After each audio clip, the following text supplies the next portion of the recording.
Boa noite, meus amigos e minhas amigas, pelo nosso canal Escola Teológica Católica. Vamos gravar o nosso vídeo de hoje, pedindo a Deus que nos ilumine nesta noite, para que possamos fazer um vídeo de acordo com a vontade de Deus. Em nome do Pai, do Filho e do Espírito Santo. Amém. Vinde, Espírito Santo, enchei os corações dos vossos fiéis e acendei neles o fogo do vosso amor. Enviai, Senhor, o teu Santo Espírito, e tudo será criado, e renovareis a face da terra.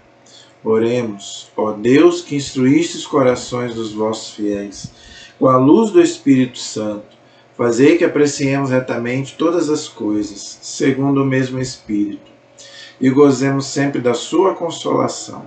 Por Cristo Senhor nosso. Amém. Que Nossa Senhora também interceda por nós. Ave Maria, cheia de graça, o Senhor é convosco. Bendita sois vós entre as mulheres, e bendito é o fruto do vosso ventre, Jesus. Santa Maria, Mãe de Deus, rogai por nós, pecadores, agora e na hora de nossa morte. Amém.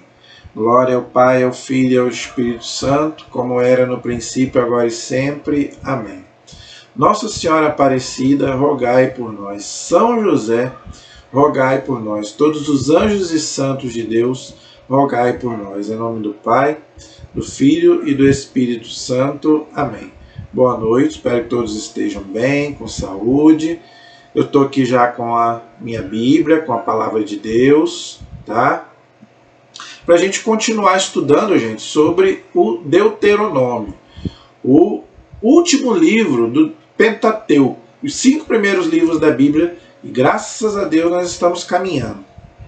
Na última aula, a gente parou no capítulo 18, que é aquele capítulo muito forte, onde Deus fala daquilo que Israel não podia praticar, né? Magia, evocação de morto. Tanto que Saul, o rei Saul, quando ele vai consultar lá aquela adivinha, aquela pitonissa, Deus fica bravo com ele. Inclusive ele morre no dia seguinte por causa desse pecado, de consultar lá, necromante lá, pedir lá para vir o espírito de Samuel. Não vamos chegar lá, não vamos ver essa passagem. Era proibido para os judeus evocar os mortos, né, fazer adivinhação, magia. Então, nós vimos tudo isso na aula passada. Então nós paramos no capítulo 18. Estamos aí caminhando, firmes, com a graça de Deus. Ok? Hoje nós vamos continuar a partir do capítulo 19 do Deuteronômio. A Bíblia de Jerusalém é a página 281. Página 281, tá? Do capítulo 19. Veja, gente, o livro do Deuteronômio, assim como o Antigo Testamento, é dificílimo da gente compreender, tá? Por isso que eu peço sempre a Deus aqui a inspiração do Espírito Santo. Peço muito a Deus que me ilumine, porque, gente, não é fácil explicar o Antigo Testamento, tá? Olha, até porque eu não sou um teólogo, tá, de Sagrada Escritura. Eu sou um teólogo, mas eu não sou um exegeta da Bíblia. Ou seja, eu não sou um estudioso que entende 100% da Bíblia. Não, eu fiz um curso de teologia de 3 anos, já li a Sagrada Escritura inteira, graças a Deus, mas eu não posso dizer que eu sou um exegeta em Bíblia, aquele estudioso, né, como era um Santo Agostinho da vida, como era um São Tomás de Aquino da vida, como era um São Jerônimo da vida, como é um Scott Hahn, que hoje é a maior autoridade na Igreja Católica que eu considero em termos de Bíblia, porque ele é doutor, né? Ele é americano, ele não é brasileiro, tá? Ele era protestante, agora graças a Deus é católico, mas ele é doutor em Sagrada Escritura. O cara fez doutorado em Bíblia. Então, por isso que eu tenho aí vários livros dele. Eu vou mostrar aqui os livros dele, né? Inclusive o Banquete do Cordeiro, que para mim é um dos melhores. Por quê? Porque ali ele explica o Apocalipse e explica a missa. Por quê? Porque além de ter doutorado em Bíblia, ele fez especificamente, a área dele específica é Apocalipse, um dos livros mais difíceis da Bíblia. Não é? Eu considero o Apocalipse o livro mais difícil da Bíblia. Então, por isso que eu sou muito fã dele, porque o livro dele é maravilhoso. Então, gente, eu fico, vamos dizer assim, peço muito a Deus para que me ilumine. Por quê? Para mim conseguir explicar para você o Antigo Testamento, como a igreja nos ensina. Porque, gente, por isso que eu admiro muito a Igreja Católica. Admiro mesmo. Porque ela ensina e ela pede para que a gente não fique lendo a Bíblia sozinho. Ler, a gente até pode ler, mas não podemos interpretar a Bíblia sozinho, de jeito nenhum. É dificílimo. O Antigo Testamento, gente, é muito difícil. Por que eu estou dizendo isso? Porque a gente vai ver coisas aqui hoje que, se a gente não tiver um conhecimento, a gente vai fazer interpretações erradas. Não é que Deus era mau, que Deus mandava matar, que é isso, que é aquilo, mas não é. É a cultura da época, como eu já expliquei. Eu fiz um vídeo só sobre isso no canal. A moral no Antigo Testamento. Como que era? Outra coisa, nós vamos ver daqui a pouco. O Antigo Testamento, a lei era olho por olho, dente por dente. É a lei de Talião, que Jesus revogou no Novo Testamento. Então a cultura deles era aquela, tinha que matar, tinha que eliminar mulher, criança. Mas para a nossa linguagem de hoje, isso soa, para nós hoje, vamos dizer assim, não é uma coisa que nos envaidece, né? A gente se sente mal com isso, né? Ver aquela mortandade de pessoas, né? E Israel era obrigado a fazer aquilo, porque eles próprios tinham na cabeça deles o quê? Se a gente não fizesse isso, Deus ficaria bravo, porque eles ainda não tinham o conhecimento de Deus que nós temos hoje, que Deus é amor, que Deus não pode fazer o mal, Deus não manda o mal, Deus permite, é diferente. Uma coisa é Deus permitir o mal, outra coisa é Deus fazer o mal. Então eles não tinham esse entendimento. Então, para eles, Deus queria aquilo. Entendeu, gente? Então, por isso que a gente tem que entender o contexto da cultura, da mentalidade do povo, para a gente entender o Antigo Testamento, que é totalmente diferente do nosso tempo agora. Lembrando, gente, que a gente está aí há 3, 4 mil anos antes de Cristo. Entendeu? Então, temos que entender para poder explicar essas passagens complicadas do Antigo Testamento. Entendeu? Por exemplo, aí no capítulo 19... Deus, ele vai falar sobre a morte. Como assim? O assassino, aquele que mata. Lembrando que é um mandamento não matar. Mas em certos casos, a lei de Moisés permitia, né, tolerava, né, não é que permitia, tolerava que se matasse. Então aqui no capítulo 19, Deus vai explicar o quê? Existem 2 tipos de morte, entre aspas. Ele usa aqui a palavra, na Bíblia de Jerusalém, ele usa a palavra homicida, ou seja, aquele que mata. Né? Tem aquele que mata voluntariamente e tem aquele que mata involuntariamente. Como se fosse hoje a nossa legítima defesa. Tá? Por exemplo, hoje, né, o que a igreja nos ensina hoje? Nós só podemos matar uma pessoa em legítima defesa. Porque eu tenho que defender a minha vida. Isso está no catecismo da Igreja Católica. Então a igreja ensina isso. Para defender a sua vida e a vida dos seus, você pode até matar um agressor que invade a sua casa. Se não tem outro jeito. Claro que você não deve matar à toa. Se você puder conversar, dialogar, tudo bem. Agora, se não tem outro jeito, ou é morrer, ou matar ou morrer, aí a igreja ensina que você pode matar o agressor, porque você está defendendo a sua vida e a da sua família. Então é mais ou menos isso que Deus vai falar aqui no capítulo 19. O homicida voluntário e o involuntário. Quer dizer o quê? Aquele que mata por matar é pecado. Inclusive, podia até o olho por olho, dente por dente. Ele podia até ser morto também. Né? Porque olho por olho, dente por dente. Se você mata, você também pode ser morto.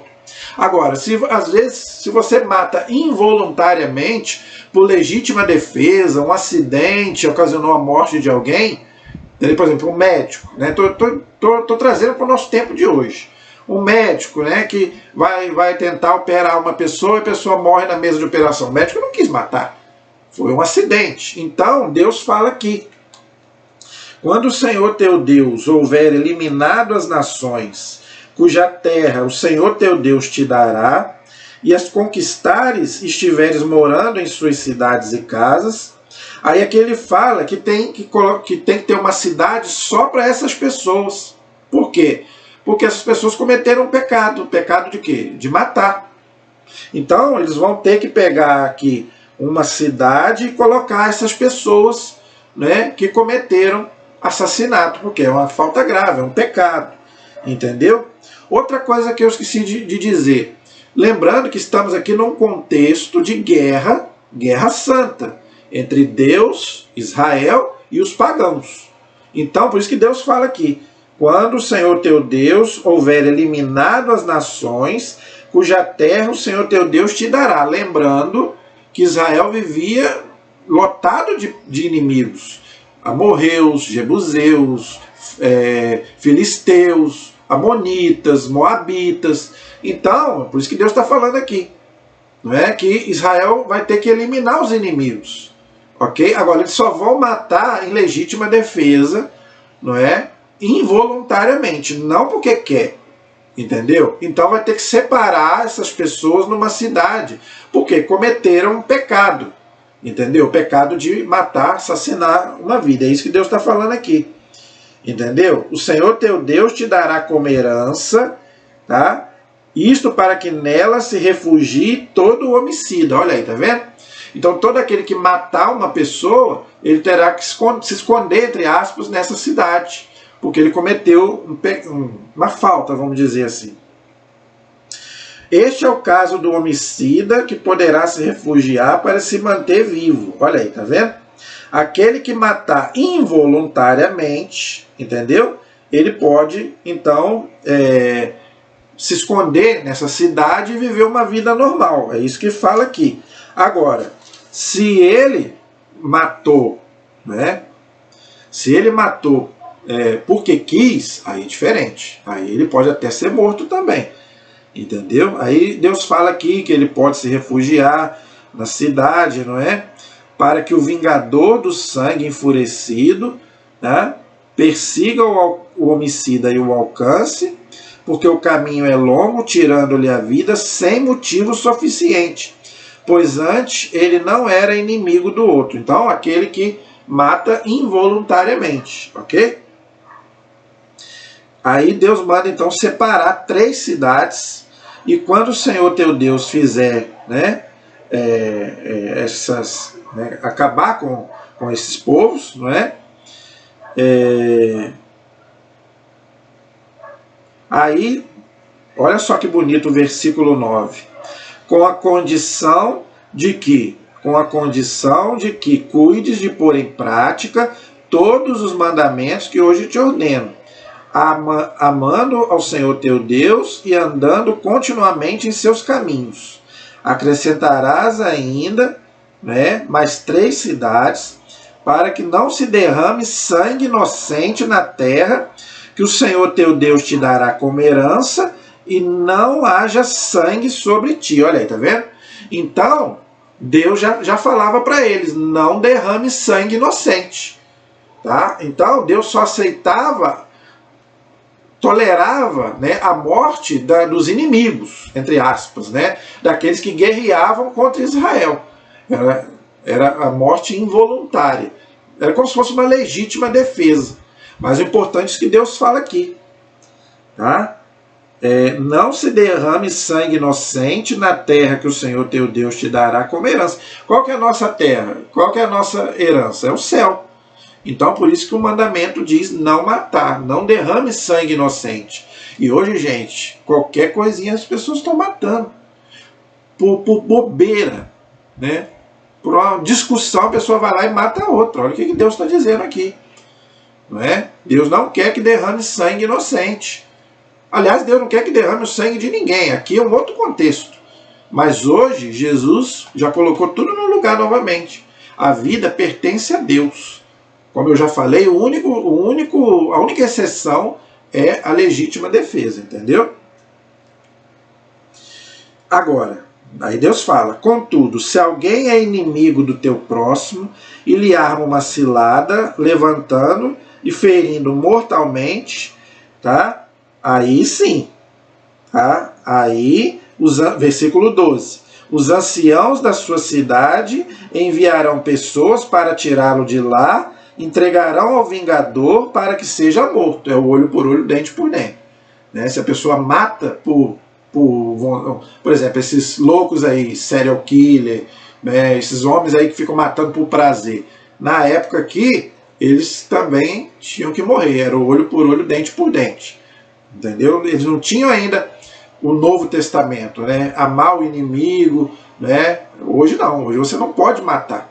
Né? Hoje você tem que bota o bandido lá na cadeia, deixa ele apodrecer lá na cadeia, mas, né, a igreja é contra até a pena de morte. O Papa Francisco já declarou que a igreja não aceita mais a pena de morte em nenhum caso. Antigamente a igreja, né, tinha algumas exceções. Hoje o Papa Francisco já disse que não tem exceção, a vida pertence a Deus. A não ser a legítima defesa, mas aí você não está matando, você está defendendo a sua vida, ok? Não deslocarás as fronteiras do teu vizinho, colocadas pelos antepassados no patrimônio que irás herdar, na terra cuja posse o Senhor teu Deus te dará. Então, a terra do vizinho é a terra do vizinho, a sua terra é a sua terra. Então, esse povo aí que fica invadindo a terra do outro aí, né? Esse pessoal da teologia da libertação aí fica incentivando luta de classe, invasão de terra. Cuidado! Deus está falando aqui na palavra, né? Não, sua terra é sua terra, a terra do vizinho é a terra do vizinho. A igreja é a favor da propriedade privada. Cada um tem o seu pedacinho de chão, seu pedacinho de terra. Negócio de ficar invadindo aí coisas dos outros aí, a igreja é contra isso. Entendeu? Aí ele fala aqui na questão das testemunhas, tá? Que quando acontecer uma única testemunha não é suficiente contra alguém, quando alguém cometer um delito, seja ele qual for. Em qualquer caso de iniquidade, ou seja, de pecado, né, que haja cometido, a causa será estabelecida pelo depoimento pessoal de 2 ou mais testemunhas. Isso aqui não caducou, não. Jesus fala a mesma coisa no Novo Testamento. Se você tem alguma coisa contra alguém, principalmente, gente, em coisas da igreja, isso aqui eu quero falar. Às vezes você tem alguma reclamação para fazer, tá? Não vá sozinho. Eu quero reclamar que fulano está fazendo coisa errada na igreja. Pode ser um leigo, pode ser um padre, entendeu? Porque o dono da diocese é o bispo. Então, se você está vendo qualquer coisa de errada na igreja, você pode até denunciar, mas não vá sozinho. Aquilo que Deus está falando aqui. Uma testemunha não vale, tem que ser mais de um. Então, junte um grupo. Aqui está falando 2 ou 3. Mas se você puder juntar um grupo, melhor ainda. Fulano está fazendo isso errado na igreja. Entendeu? Se você puder conversar com a pessoa, tudo bem. Agora, se a pessoa não aceita a correção, você pode ir ao bispo, quando é alguma coisa da igreja, né, gente? Agora também pode ser na família, né? Pode ser no trabalho. Tá vendo alguma coisa errada ali no trabalho, né? Não vá sozinho, vá com outros amigos, né? Para que você não seja o único. Na família, a mesma coisa. Está acontecendo alguma coisa errada na família, uma traição na família, não vá sozinho, vá com outras pessoas. Então a Bíblia, desde o Antigo Testamento, diz isso. Não aceita uma testemunha no caso de pecado, né, de qualquer coisa. Então tem que ser mais de uma pessoa, ok? Isso vale até hoje. Aí fala da lei de Talião, que eu acabei de falar. Tá? Vida por vida, olho por olho, dente por dente, mão por mão e pé por pé.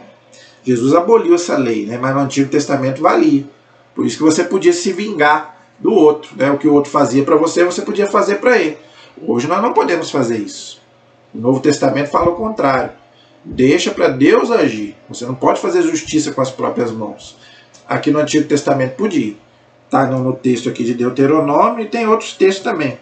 Êxodo 25, versículo 21 e vários outros textos do Antigo Testamento. Então, infelizmente, essa é uma lei que vigorava no Antigo Testamento, mas que Deus, Jesus, revogou no Novo Testamento. Ainda bem, né?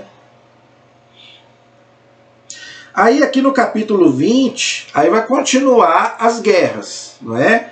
As guerras e os soldados. Quando saíres para guerrear contra os teus inimigos, né, e verem que é mais numeroso do que tu, não fiques com medo, pois contigo está o Senhor teu Deus, que te fez sair da terra do Egito. Olha aí que interessante. Isso, gente, é que a gente tem que entender. O contexto aqui era outro, mas o que nós podemos trazer para nós hoje? Quem é o nosso inimigo, gente? Eu fiz um vídeo sobre isso aqui na aula passada. É o mal, é o demônio. Então, a gente tem que buscar Deus para a gente vencer os inimigos. Não é só o demônio. É o mal, é o pecado, é tudo aquilo que nos afasta de Deus. Então, olha que bonito o que Deus fala aqui. Tá? Não fiques com medo, pois contigo está o Senhor teu Deus, que te fez sair da terra do Egito, ou seja, da escravidão. Escravidão do quê? Do pecado. Deus te libertou, agora Deus está contigo, então não tenhas medo. Mesmo que o inimigo for forte, for mais forte do que você, porque aqui ele fala, se for um exército mais numeroso do que mesmo assim você não deve temer. Gente, Deus é fiel, Deus não permite que a gente seja, os problemas da gente sejam maior do que a graça de Deus. Tem gente que fala assim, o meu pecado é tão grande que não tem perdão. Como que o seu pecado é maior do que o sangue de Cristo? O que é isso? A graça de Deus é muito maior do que o seu pecado. Então, gente, se apegue com Deus. Não tenhas medo. Deus fala isso praticamente em todo o Antigo Testamento. Não tenhas medo, porque o medo paralisa a pessoa. Não tenha medo, não, conosco está o Senhor. Tem vários salmos que falam isso. Não tema, segue adiante, Deus está conosco. Então nós não devemos temer, não é verdade? Porque quem está com Deus, meu amigo, como eu já falei, quem está no time de Deus pode até perder algumas batalhas, mas a guerra você não perde. Entenderam? Então, aí depois Deus fala uma coisa interessante. Quando começares o combate, o sacerdote, olha aí, tá? Se aproximará para falar ao povo e lhe dirá: ouve, ó Israel, eis hoje está prestes a guerrear contra os vossos inimigos, não vos acovardeis, nem fiqueis com medo. Aí de novo, tá vendo? Nem tremais ou aterrorizais diante deles, porque o Senhor vosso Deus marcha convosco, ou seja, está convosco. Eis que eu estou convosco todos os dias. Jesus disse isso. Lutando a vosso favor contra os vossos inimigos para salvar-vos. Olha aí. Gente, Deus luta com a gente. O que mais a gente quer? Se Deus está conosco, se Deus é por nós, quem é contra nós? Quem nos separará do amor de Cristo, de São Paulo? Entendeu? Então não tem por que a gente temer os inimigos. Não. Pelo contrário. Que venham, né? Vão ser todos eles eliminados com a graça de Deus. Agora, interessante, quem é que fala em nome de Deus? O sacerdote. Por quê? Porque representa Deus. Eu já falei aqui, não é? Os escribas também falarão ao povo, dizendo: quem construiu uma casa nova e ainda não a consagrou, que consagre a sua casa. Olha aí, tá vendo? Então você também deve consagrar sua casa a Deus. Entendeu? Faça mesmo. Reze, peça a Deus, né, para que nenhum mal atinja a tua casa, a casa da tua família. Não é verdade? Que nenhum mal possa chegar diante de vós. Gente, se a gente não pede, Jesus diz: pedir, recebereis, buscar e achareis. Batei, a porta vai se abrir. Se você não pede, Deus não dá a graça. Tem que pedir, né? Jesus exigiu para nos dar a graça que a gente peça. Entendeu? Por quê? Quando a gente pede, quer dizer que a gente tem confiança em Deus. Agora, pedir, professar com palavras. Claro que Deus ouve até a nossa oração mental, mas Deus quer que a gente professe com palavras, para que a gente mostre que a gente confia nele. Eu confio no Senhor e nada temo. Que mal pode me fazer alguma pessoa se Deus está comigo? Né? São muitas as provações dos justos, mas de todas as livra o Senhor. Esse salmo é maravilhoso. Entendeu? Então não temos que temer nada. Entendeu? Então vamos em frente, vamos seguir em frente. Tá? Quem plantou uma vinha e ainda não colheu seus frutos, né, que se retire e volte para casa, para que não morra em batalha. E outro, aí aqui, né, sobre Israel que ia guerrear lá com os pagãos, não é? Então ele fala aqui, quem despojou uma mulher e ainda não a tomou, que se retire e volte para casa, para que não morra em batalha e outro a tome. Né? E os escribas continuarão a falar ao povo, quem está com medo e se sente covarde, que se retire e volte para casa, para que a sua covardia não contagie os seus irmãos. Isso aí é para nós. Nós não podemos ser covardes, não. Gente, nós temos que... A fé tem que ser provada. Falar que tem fé é muito fácil. Não é? Ah, eu tenho fé. Será que tem mesmo? A fé, gente, tem que ser provada com palavras e com atos. Entendeu? Então, por isso que ele fala aqui, a gente não pode se acovardar diante dos problemas, diante dos inimigos. Não. A gente tem que provar que o nosso Deus é muito maior do que qualquer problema que a gente possa enfrentar. Quando acabaram de falar ao povo, os escribas designarão os chefes das tropas para o comando do povo, porque eles iam guerrear, né, contra os pagãos. E aqui fala da conquista das cidades, né, que Israel vai conquistar. Quando estiveres para combater uma cidade, primeiro propõe a paz. Olha só que interessante, tá vendo? Então, olha que interessante. Quando estiveres para combater uma cidade, ou seja, o teu inimigo, promove primeiro a paz. Diálogo. Então, quer dizer, então já no Antigo Testamento, mesmo com aquelas guerras todas, Deus já falava de paz. Né? Então, gente, por isso que eu estou falando, tá vendo? Que já no Antigo Testamento a gente já vê que Deus tolerava essas coisas, mas no fundo Deus queria o quê? Que as pessoas... Mas eles não tinham a cultura que nós temos hoje do diálogo, um deles era tudo na guerra. Hoje ainda continua assim. No Novo Testamento, 4.000 anos depois, nós ainda continuamos assim. Só a gente vê aí. É guerra não sei de onde, é de Ucrânia, é de Rússia, é de Jerusalém com não sei quem, é na África, é na Ásia. Não acabou não. Infelizmente as pessoas ainda não acordaram que o nosso Deus é o Deus da paz. Jesus, gente, é o príncipe da paz. Então se você puder não brigar, não guerrear com o seu inimigo, ótimo. Deus quer o diálogo, Deus quer a reconciliação. Tem uma oração eucarística belíssima na igreja que fala sobre isso. Que os inimigos se deem as mãos, que apertem as mãos, que dê lugar à reconciliação. Eu não me lembro de cabeça agora qual é o número dessa oração eucarística. Mas é linda essa oração. Então, quer dizer, Deus quer que a gente faça as pazes com o inimigo, não é? Que haja paz para todos. Mas tem hora que não dá. Não é? Mas Deus, desde o Antigo Testamento, Deus já fala, propõe a paz.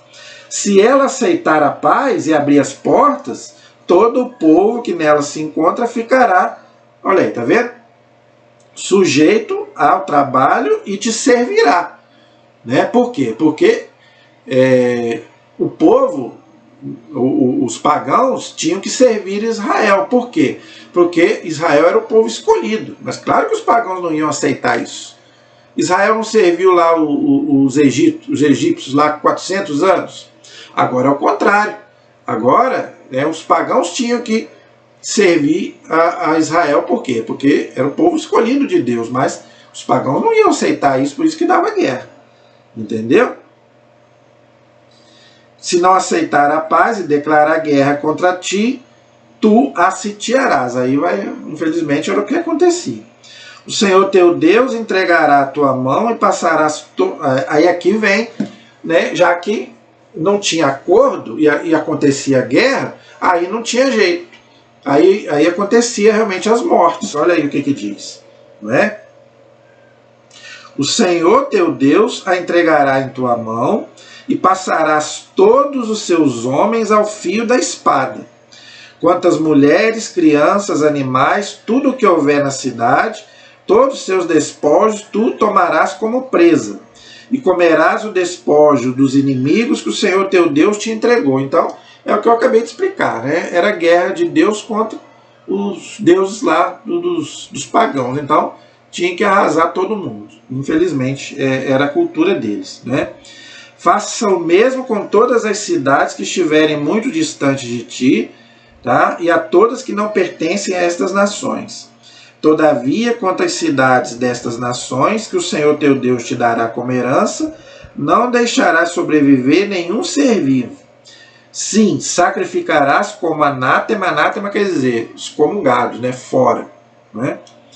Os heteus, amorreus, cananeus, todos aqueles pagãos que eu já falei aqui, né? Aí Deus começa a citar os pagãos. Conforme o Senhor teu Deus te ordenou, para que não vos ensinem a praticar todas as abominações que elas praticavam para os seus deuses, estaríeis pecando contra o Senhor vosso Deus. Então, por que Deus tolerava que eles matassem todos aqueles pagãos? Por quê? Porque se não matasse, os pagãos levavam eles para idolatria, para adorar os deuses falsos. Entendeu? Por exemplo, vou te dar uma ideia, vou te dar uma explicação. Quando os jesuítas chegaram aqui no Brasil, os índios aqui, além de... Não é só aqui no Brasil, por exemplo, no México. Vamos citar o México. Né? O México, além de fazer sacrifícios humanos, eles tinham lá aqueles deuses deles lá, dos astecas, dos maias, que era uma loucura. Então, se Deus não cristianizasse, não batizasse, né, os índios, astecas, maias e aqui os do Brasil, hoje a gente estaria vivendo no paganismo, adorando aqueles deuses daqueles índios. Entendeu? No Antigo Testamento era a mesma coisa. Esses povos aqui que eram pagãos, que adoravam uma infinidade de deuses, eles iam levar Israel para a idolatria. Então é onde que Deus falava para eles, não, vocês têm que arrasar com todos eles, senão eles vão acabar levando vocês para o mau caminho. E a gente vê isso no Salomão, coitado. Salomão, que era um rei temente a Deus, acabou realmente sendo influenciado pelas santas mulheres, que a gente vai ver lá no livro de Reis. Entendeu? Então esse é o contexto.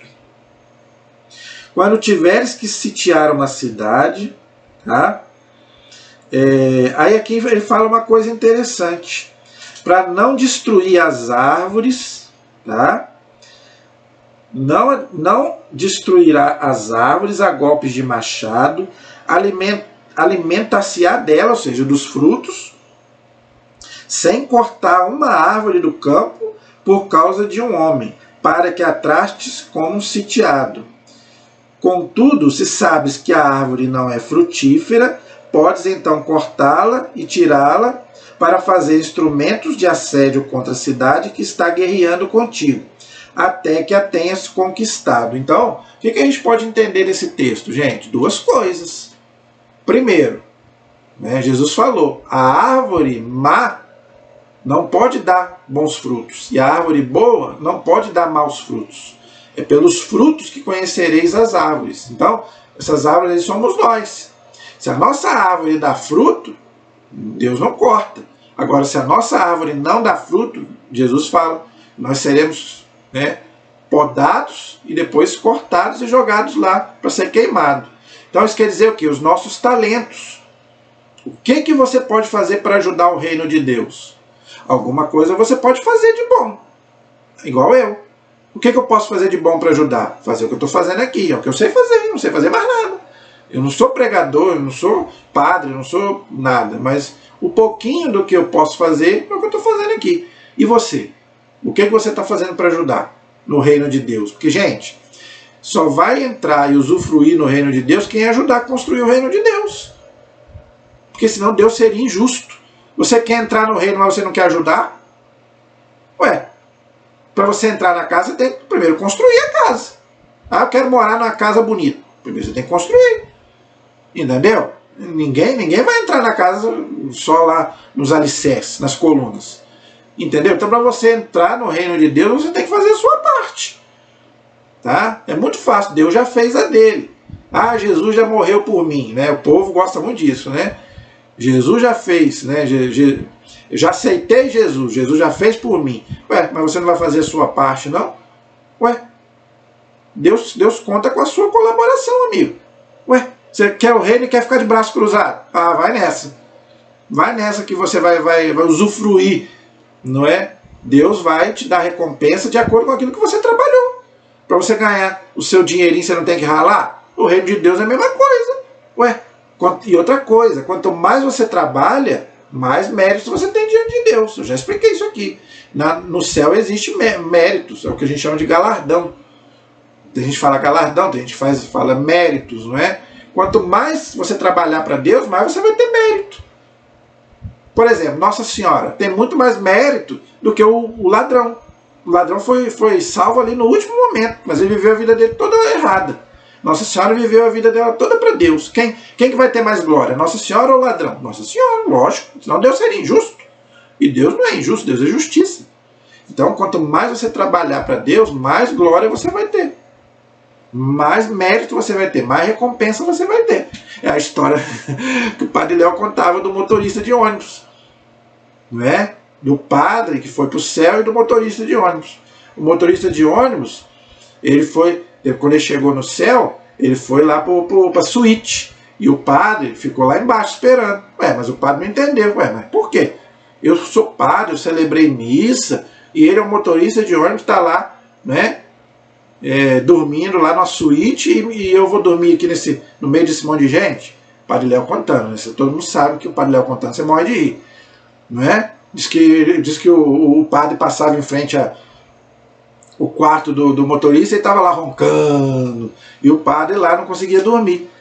Aí ele foi reclamar com São Pedro. São Pedro, como? Eu sou padre, trabalhei para Deus, esse motorista aí não fazia nada, né? Tá lá no bem bom e eu tô aqui. Ele falou, mas o senhor, quais os frutos? Aqui a gente não olha o que a pessoa é ou deixa de ser, entendeu? Mas os frutos, o que você plantou na sua vida.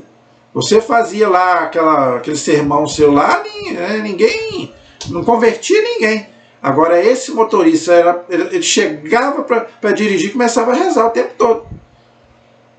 Então, qual é a moral da história, gente? Não basta título, não basta, né, ter o título de cristão, não. E os frutos? É o que Deus está falando aqui da árvore. A árvore que der fruto, deixa. Né? Lembra que Jesus procurou fruto na figueira e ele não achou, ele mandou cortar? É isso, somos nós. É Israel e somos todos aqueles que não dão fruto. Jesus manda cortar. O que você fez com os talentos que Deus te deu? Guardou para você? Igual eu. Né? O pouco que eu estudei, eu vou guardar para mim? Para quê? Não, eu vou passar para outras pessoas. Entendeu? Outra coisa que nós podemos entender. Isso aqui nós podemos também interpretar ao pé da letra, gente. Cuidar da natureza. Né? Não vamos ficar desmatando, não vamos ficar... Eu não sou um ecologista, não. Eu não sou daqueles que são fanáticos por ecologia, não. Mas eu sou contra tudo aquilo que ofende a natureza, que foi Deus quem criou. E outra, se o homem corta uma árvore, não tem sombra para você. Entendeu? Claro que às vezes você precisa podar uma árvore, não estou dizendo isso. Cortar por necessidade. Agora, desmatamento, igual a gente vê na Amazônia aí, o descaso. Por que a gente está hoje no aquecimento global, nesse calor infernal? Por quê? Porque é culpa do homem. Então tudo aquilo que prejudica a natureza, claro que nós temos que ser contra. A natureza também é uma criatura também que Deus criou para a gente, para nos servir. E o que o homem faz? Nem isso ele respeita. Entendeu? No capítulo 21, ele fala de novo do homicida, o caso do homicida desconhecido. Quando for encontrado um homem morto, estendido no campo, na terra cuja posse o Senhor teu Deus te dará, e ninguém souber quem o matou, teus anciãos e teus escribas sairão. Aí aqui, na época, tinha o costume de sacrificar um animal para espiar o pecado do povo. Tinha esse costume. Os judeus sacrificavam um cordeiro às 6 da manhã e um cordeiro às 6 da tarde. né, para expiar os pecados do povo, vamos dizer assim. Claro que no Novo Testamento esquece isso, porque o nosso Cordeiro é Jesus, o Cordeiro de Deus é Jesus. Mas aqui Deus fala que é para eles pegarem lá, né, os anciãos pegarem lá um cordeiro, né, um animal lá, e oferecer por causa dos pecados, né, do povo, principalmente, né, aqueles que faziam, né, que matavam, que roubavam, não é? Os anciãos, versículo 4, os anciãos daquela cidade farão com que o novilho desça, né, o animal, né, aí, e os sacerdotes levitas, né, oferecerão ao Senhor teu Deus, escolhendo para o seu serviço, para que abençoe em nome do Senhor, cabendo-lhes, né, fazer lá o ritual lá oferecendo, porque os sacerdotes levitas é que faziam sacrifícios em nome do povo, ok? E todos os anciãos da cidade mais próxima ao morto lavarão as mãos sobre o novilho, tá? Nessas mãos não derramarão este sangue e nossos olhos nada viram. Perdoa ao todo Israel, que resgatastes, ó Senhor. Não permitas que um sangue inocente recaia sobre o teu povo Israel, e este sangue lhe seja perdoado. Então o animal era como uma expiação pelo pecado, né, que era cometido. Como eu já falei aqui, o nosso cordeiro hoje é Jesus, claro. Tu, porém, farás com que desapareça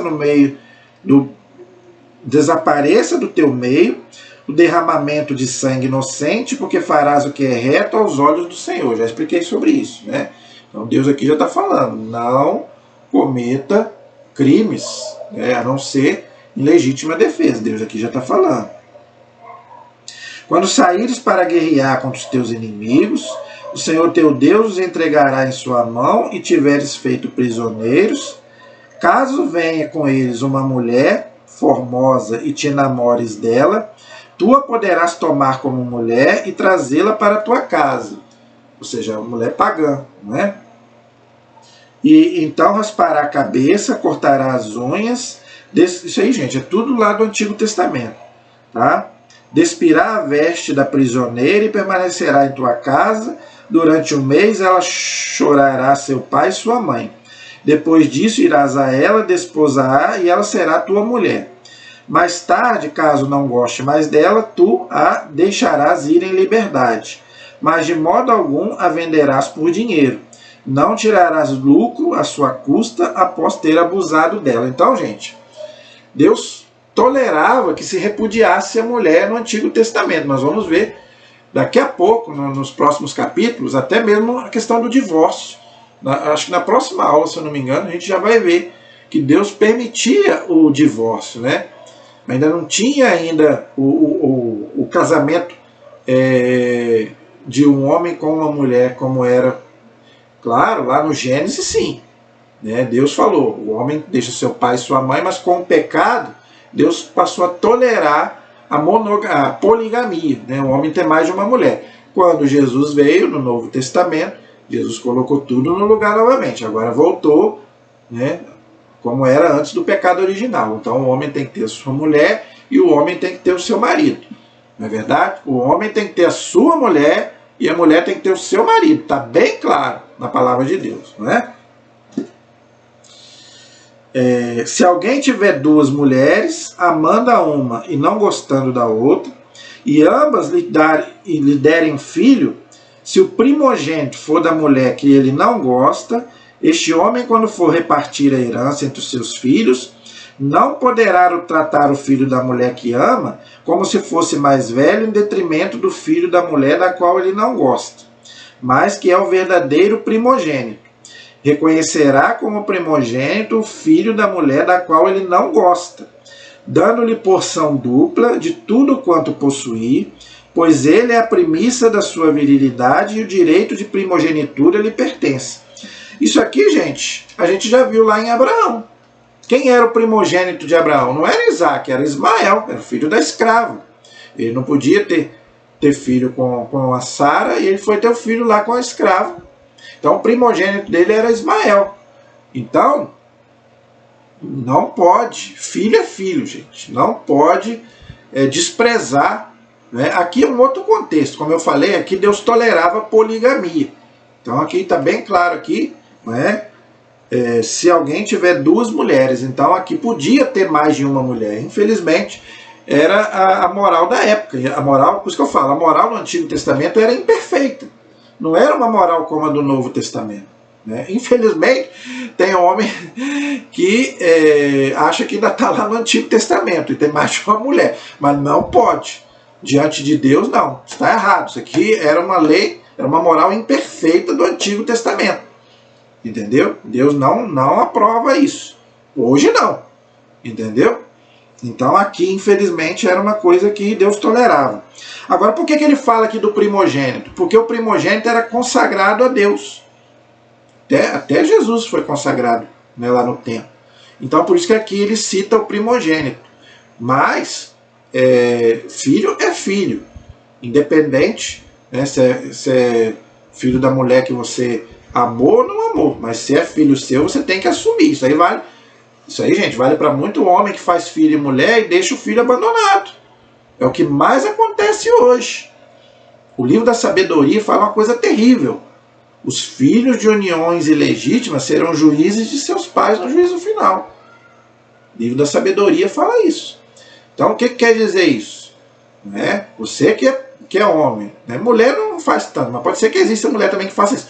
Mas mulher geralmente não. Apesar que tem mulher louca aí que deixa o filho também na lagoa, na lata do lixo, mas deve ter algum problema psíquico, mental, porque mãe é instinto, mulher é instinto, né? Uma mulher, ela, né, para fazer isso, ela não está bem das ideias. Agora o homem não, o homem eu não quero falar palavrão aqui, né? Então o homem, ele é terrível, né? Então, quer dizer, o homem, ele faz lá o filho lá e abandona. E pior ainda, às vezes paga a mulher para abortar. Pior ainda.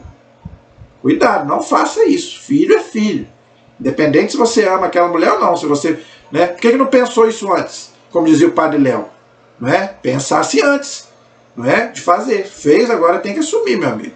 Seja homem, seja mulher, ok?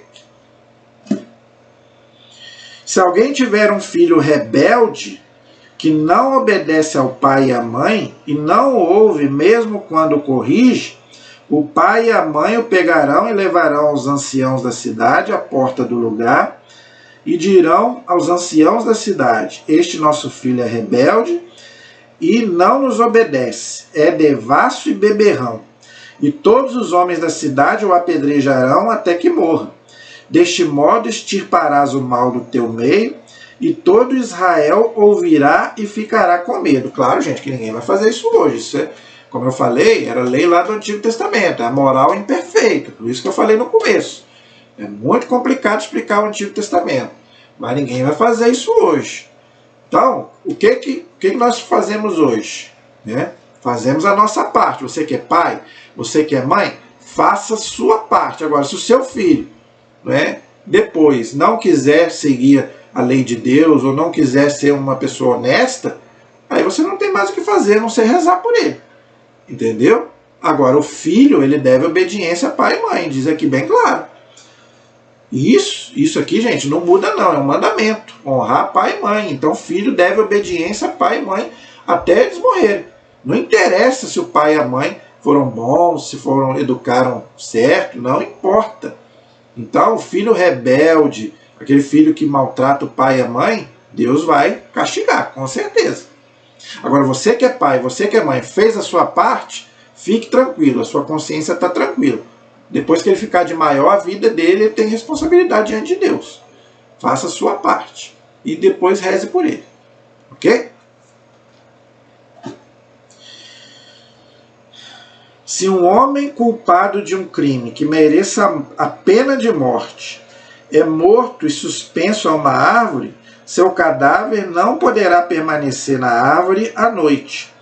Tu o sepultarás no mesmo dia, pois o que for suspenso é o maldito de Deus. Deste modo não tornarás impuro o solo que o Senhor teu Deus te dará como herança. Então eu vou encerrar com esse texto aqui. Na próxima aula nós vamos continuar no capítulo 22. Esse texto aqui, gente, ele é aplicado a Jesus e ele é aplicado também a Judas, não é? O Judas, ele se enforcou e ficou lá pendurado, então tiveram que tirar ele o mais rápido possível, porque né, além de ele ter sido suspenso, ele se suicidou, né? Então era considerado maldição, né? Tanto que naquele filme A Paixão de Cristo, né, aqueles meninos quando veem ele fala, ele foi amaldiçoado, né? Então realmente era por causa do texto aqui do Antigo Testamento. E o próprio Jesus foi suspenso no madeiro. São Paulo fala aos Gálatas que Jesus se fez maldição, que aquele que era suspenso era um maldito. Está lá em Gálatas, capítulo 3, versículo 13. Maldito aquele que é suspenso no madeiro, por causa desse texto aqui. Não é? O suspenso é um maldito de Deus. Deste modo, não tornarás impuro o solo que o Senhor teu Deus te dará como herança. E interessante, o solo onde Jesus foi crucificado e morto, para nós hoje é Terra Santa. A gente chama de Terra Santa, porque Deus, né, pisou ali, esteve ali e ali, né, por causa da sua morte, ele nos deu a vida. Mas São Paulo fala que aquele que era suspenso era um maldito de Deus. Quer dizer, Jesus se fez maldição por amor a cada um de nós. Olha onde vai o amor de Deus por nós. E a gente às vezes fala que Deus não nos ama. É blasfêmia. Se você algum dia falou isso, vá se confessar. O mais rápido possível. Nunca duvide do amor de Deus. Deus já fez o máximo. Ele não tem mais o que fazer por você. Agora você tem que fazer a sua parte. Entendeu? Então, gente, espero que vocês tenham gostado da aula de hoje. Nós vamos continuar. Tem mais coisas para a gente ver aí no livro do Deuteronômio. Temos que ir devagar. Não é fácil. Por isso que eu peço a você. Reze muito por mim. Compartilhe esse vídeo. Se inscreva no nosso canal. Simplesmente eu peço isso, gente. Nos ajude a evangelizar. Tá bom? É só isso. A gente não pede mais nada. E, por favor, conte com as suas orações. Porque não é fácil explicar essas coisas. Não é. No Antigo Testamento, por isso que muita gente não faz. Né? Muita gente não tem o conhecimento e muita gente, né, não consegue, porque realmente é complicado. Né? Precisa ler muito, precisa gostar muito, né, de poder aprender para poder passar aquilo que a igreja nos ensina, a interpretação correta que a igreja nos dá. Porque já pensou, seja sincero, né? Faça essa pergunta para você. Na hora que você tiver aí só você e Deus, você lendo essas coisas, imagine, você lendo isso aqui sozinho, interpretando essas coisas, você vai falar o quê? Que Deus era mau, que Deus mandava matar, né? Que Deus não é amor, como eu vejo várias gente falando aí na internet, né? Que o Deus do Antigo Testamento era mau, que era um carrasco, não é verdade? Então, por isso que eu estou te falando, é complicado ler essas coisas. Né? E tem gente que interpreta isso a seu interesse. Tem gente também que gosta, que pega também os textos da Bíblia e interpreta de acordo com a sua conveniência. Né? Já pensou um homem que quiser ter mais de uma mulher? Ele vai pegar esse texto lá e vai falar que Deus permite ter mais de uma mulher. Tá vendo? Ter filho com 2 mulheres, tá vendo? Mas não é verdade. Nós não estamos no Antigo Testamento, tá, homens? Estou brincando aqui com os homens, né, para descontrair, já estamos no final, graças a Deus, porque eu acho que as mulheres são mais ajuizadas. Se bem que tem algumas mulheres hoje também, pelo amor de Deus, estão pior que os homens. Mas, brincando agora, falando sério, né, tem gente que pega a Bíblia e interpreta de acordo com a sua conveniência. Estou falando, gente, porque eu já vi. Gente, passou no Fantástico, é só você ver aí. Né? Homens aí usando a Bíblia para falar que pode ter mais de uma mulher. Né? Ter filho com várias, não é verdade? E coloca a Bíblia como se a Bíblia, né, aprovasse esse tipo de coisa. Mas não é verdade. Entendeu? Então, que Deus nos ilumine, continue iluminando a vida de cada um de nós, para que nós possamos pedir ao Divino Espírito Santo que nos ilumine a nossa inteligência, que é um dom do Espírito Santo, para que possamos entender e compreender essas passagens complicadas do Antigo Testamento. Né? E ainda falta muita coisa, hein? Já pensou? Até a gente chegar lá no final para poder aprender isso tudo, mas vamos devagar, com Deus a gente vence. Nossa proteção está no nome do Senhor, que fez o céu e fez a terra. Estivemos e permaneceremos unidos em nome do Pai, do Filho, do Espírito Santo. Amém. Deus abençoe a todos. Até a próxima, se Deus quiser.